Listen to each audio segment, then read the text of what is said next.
ये कैसे महंगाई ये बताइए। हम बोले कि अगर आज से 20 साल पहले अगर साइकिल 150 रुपये की मिलता था तो इनकम कितना था? 4,000 रुपये महीना। अगर अभी 4,000 रुपये महीना मिल रहा है, अगर अभी साइकिल 4,000 का महीना 4,000 का साइकिल मिल रहा है की नहीं मिलती थी, कितना की मिलता था? 16 साल पहले 1500 की थे। इनकम कितना होगा? 10 से 15,000 होगा इनकम। अगर अभी 4,000 का मिल रहा है, किसी की 50,000 थी, किसी की 10,000 थी, किसी की 4,000 थी, सबकी अलग अलग थी इनकम। तो अगर अभी 4,000 साइकिल मिल रहा है तो इनकम भी तो बढ़ गया है। इनकम भी तो 40,000 रुपया हो गया है सबका।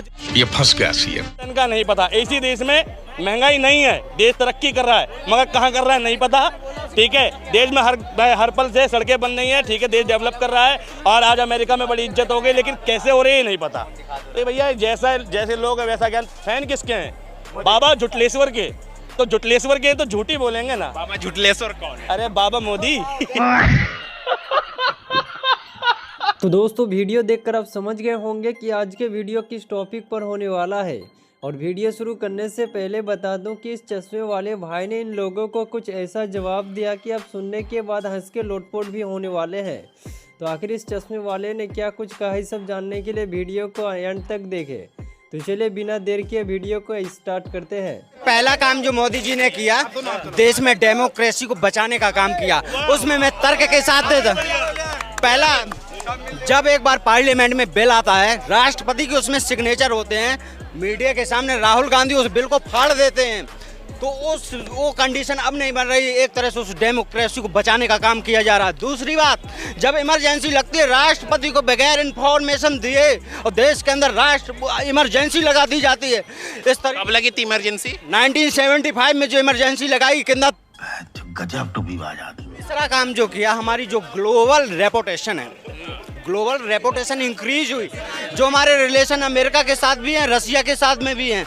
अगर अमेरिका बोलता है कि रसिया से तेल नहीं लेना है, आज भी हम सबसे ज़्यादा तेल रसिया से ले रहे हैं। 35% जो हमारा इंपोर्ट हो रहा है वो रसिया से हो रहा। तो एक ग्लोबल रेपुटेशन बहुत ज़्यादा इंक्रीज हुई है। चौथी बात, जो पब्लिक की बेसिक रिक्वायरमेंट है, बेसिक रिक्वायरमेंट को पूरा किया, जैसे उज्ज्वला योजना के माध्यम से। मैं तुम्हें अभी समझाता हूँ। मतलब बीजेपी का दुर्भाग्य देखो, बीजेपी का समर्थन करने के लिए लोगों को पीनी पड़ रही है। दारू पीने के बाद उनकी मतलब कार्य याद आ रहे हैं। ठीक है, ठीक है। लोकतंत्र बचाया उन्होंने, ये कह रहे हैं मोदी जी ने। हाँ, जब लीडरशिप खत्म की। जब कोई प्रधानमंत्री 10 सालों में एक भी प्रेस कॉन्फ्रेंस ना करे तो लोकतंत्र बच जाता है शायद। जब कोई प्रधानमंत्री, ठीक है, मीडिया को इतनी फ्रीडम भी ना दे कि वो सरकार के खिलाफ सवाल उठा सके, और अगर सवाल उठा ले तो उसकी नौकरी चली जाए। ऐसे बहुत सारे पत्रकार हैं जिन्होंने नेशनल मीडिया छोड़ा और मोदी की सरकार में छोड़ा। कौन सी डेमोक्रेसी बची? अरे बाप रे, ये तो धोती खोल रहा है। ठीक है, कौन सी डेमोक्रेसी बचाई? ठीक, अब बताओ इसके अलावा। ठीक है, सबसे ज़्यादा तानाशाही डिक्टेटरशिप के जो इल्ज़ाम लग रहे हैं वो सरकार पे लग रहे हैं। ठीक, वकील कह रहा है कि डिक्टेटरशिप चल रही है। ठीक है भाई, पुलिस वालों की वीडियो वायरल हो गई कि खाना नहीं मिल रहा, नेता बलात्कार करने के बाद उस पर मुकदमा नहीं हो रहा, पॉक्सो एक्ट में उस पर गिरफ्तारी नहीं हो रही, सुप्रीम कोर्ट का हस्तक्षेप हो रहा है। चंडीगढ़ में मेयर का इलेक्शन होता है, ठीक है, ऑन कैमरा अधिकारी, ठीक है, वोटिंग को खारिज कर देता है। ठीक है, हस्तक्षेप कर देता है डेमोक्रेटिक सिस्टम में। देश का चीफ जस्टिस DY चंद्रचूड़ साहब ऑन कैमरा, ठीक है, सुप्रीम कोर्ट के जजमेंट में कह रहे हैं कि भैया ये डेथ है डेमोक्रेसी की हत्या की गई है, और ये कह रहे डेमोक्रेसी बचा ली। मतलब KFC वाला मुर्गों की फिक्र कर रहा है। KFC वाला कह रहा है कि चिकन मत खाओ भाई, चिकन खाने से न भैया मुर्गों को पीड़ा होती है।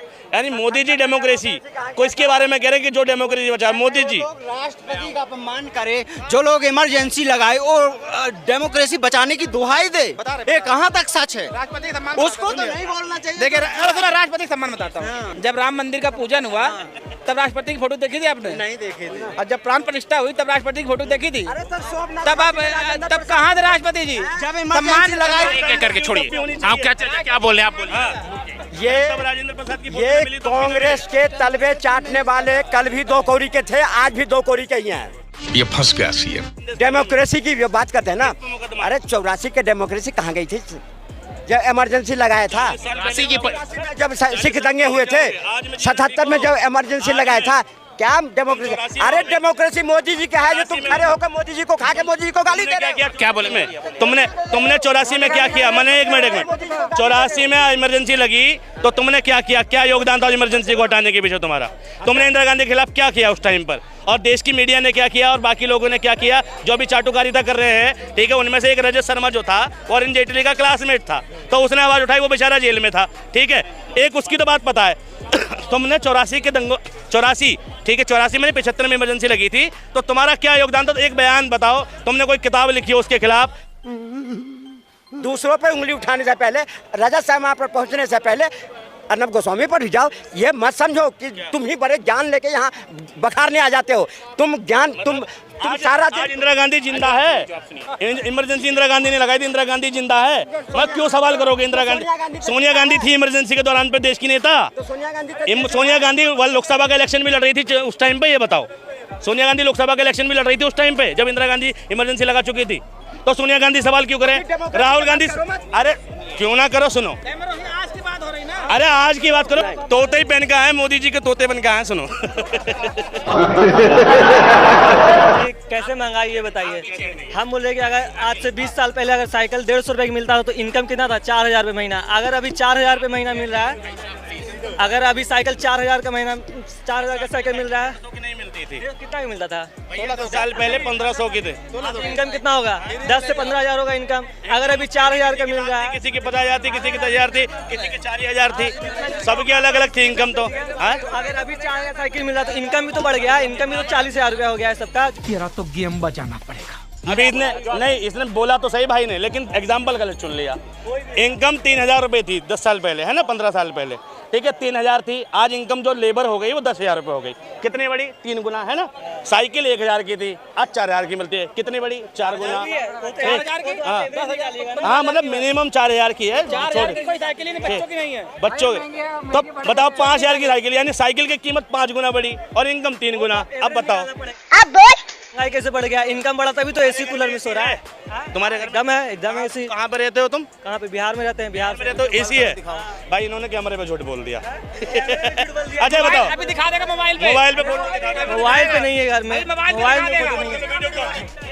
नहीं, घर का, हम अपना घर का फोटो दिखाए थे, समझ जाइए कि एसी है कि नहीं है, ठीक है? अब तुम किसी और के घर का दिखा दो, कैसे मान लो तुम्हारे घर का? क्या करेंगे? और क्या क्या हुआ मोदी राज में? और क्या क्या हुआ? कितने टन का एसी है? और कितने टन का एसी है? मुझे नहीं पता। नहीं पता। एक ही काम, झूठ बोलो झूठ बोलो। इनके घर में एसी है, कौन सी कंपनी का नहीं पता, कितने टन का नहीं पता। एसी देश में महंगाई नहीं है, देश तरक्की कर रहा है, मगर कहाँ कर रहा है नहीं पता, ठीक है? देश में हर पल से सड़कें बन रही हैं, ठीक है, देश डेवलप कर रहा है और आज अमेरिका में बड़ी इज्जत हो गई, लेकिन कैसे हो रही है नहीं पता। तो भैया जैसे लोग है वैसा ज्ञान। फैन किसके हैं? बाबा जुटलेश्वर के। तो जुटलेश्वर के तो झूठी बोलेंगे ना। बाबा जुटलेश्वर कौन है? अरे बाबा मोदी। तो दोस्तों, उम्मीद करता हूँ कि वीडियो आपको पसंद आई होगी और इस चश्मे वाले भाई ने जो बताया सही या गलत आप कमेंट में बता सकते हैं। तो चैनल पे नए हैं तो चैनल को सब्सक्राइब कर ले ताकि आपको इस तरीके के वीडियो मिलती रहे। तो मिलते हैं नेक्स्ट वीडियो को लेकर, तब तक के लिए अपना ख्याल रखिए। Bye bye.